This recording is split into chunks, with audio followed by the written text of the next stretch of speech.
قرآن مجید کی حقانیت کے عجیب واقعات و مشاہدات۔ شعلوں میں گھرے گھر سے قرآن پاک پرواز کر گیا۔ خدا کی شان، آگ سے جھگیوں کا سارا سامان جل گیا لیکن قرآن پاک کا نسخہ محفوظ رہا۔ قرآن مجید کو مٹانے کے لیے عیسائی، یہودی، قادیانی اور ان کے پالتو ادارے پوری قوت سے سرگرم عمل ہیں۔ جب بر صغیر میں انگریز حکمران تھا تو یہ قرآن مجید ہی تھا جو ان کی آنکھ میں خار بن کر کھٹکتا رہتا۔ اسی وجہ سے انہوں نے پہلے تو یہ پروگرام بنایا کہ پورے بر صغیر سے قرآن مجید مسلم گھرانوں سے چھین کر یا خرید کر سمندر میں پھینک دیا جائے، جس پر عمل بھی کیا۔ علاوہ ازیں علماء کرام کو قتل کیا گیا تاکہ قرآنی علوم کے وارثوں کا بر صغیر سے خاتمہ ہو جائے۔ خدا بھلا کرے علماء حق کا کہ انہوں نے انگریز کی خاطرانہ چالوں کو بھانپ لیا اور پورے بر صغیر میں دینی مدارس اور مکاتب قرآنی کا جال بچھا دیا۔ جب انگریز کو اپنی یہ چال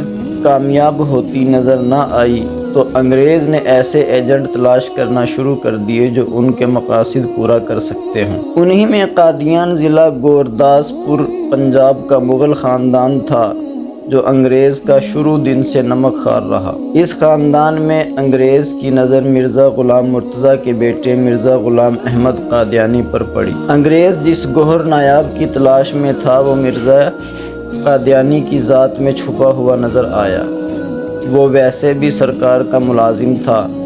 انہوں نے اس سے سیالکوٹ کی کچہری کی ملازمت چھڑوائی اور پہلے مبلغ اسلام، پھر مجدد، پھر مہدی اور پھر مسیح کے منصب پر بٹھایا تاکہ اس کے لیے نبوت و رسالت کا تخت سجا کر اس پر بٹھا دیا گیا۔ انگریز مسلمانوں کے ایمان کی مضبوطی اور جذبہ جہاد سے خائف تھا۔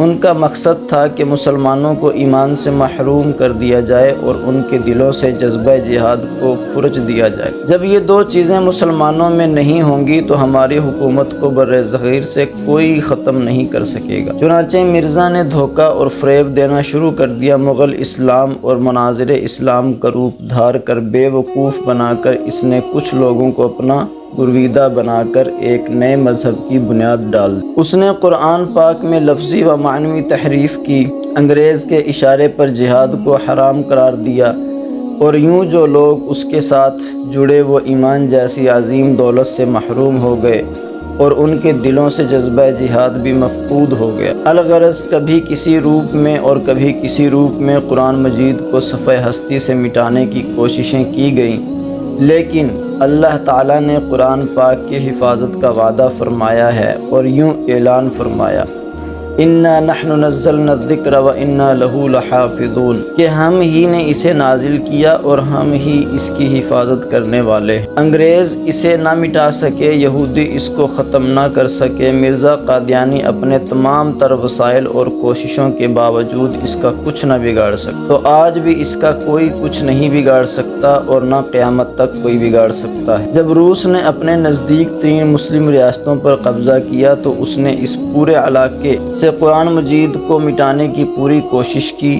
نادر و نایاب کتب خانے نظر آتش کر دیے، نماز پڑھنے پر پابندی لگا دی تھی، مسلمان چھپ چھپ کر نماز ادا کرتے تھے، ہر وقت روسی انٹیلیجنس سائے کی طرح مسلط رہتی، پھر بھی مسلمانوں نے اپنے دین و ایمان کو سینے سے لگائے رکھا۔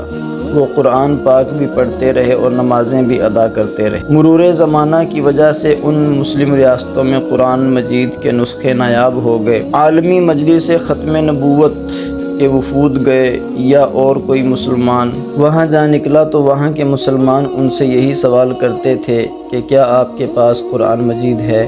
اس صورتحال کو دیکھ کر عالمی مجلس تحفظ ختم نبوت کے اکابر خصوصاً حضرت اقدس مولانا محمد یوسف لدھیانوی شہید رحمۃ اللہ علیہ نے وہاں کے لیے قرآن مجید طبع کر کے تقسیم کرنے کا پروگرام بنایا۔ نہ صرف پروگرام ہی بنایا بلکہ اسے عملی جامہ بھی پہنایا۔ اس وقت مطبوعہ قرآن جو عالمی مجلس تحفظ ختم نبوت کی طرف سے شائع ہو رہے ہیں کے علاوہ پاکستان کے مسلمانوں کی طرف سے مہیا کردہ لاکھوں قرآن مجید وہاں تقسیم ہو چکے ہیں اور انشاءاللہ یہ سلسلہ آئندہ جاری رہے گا۔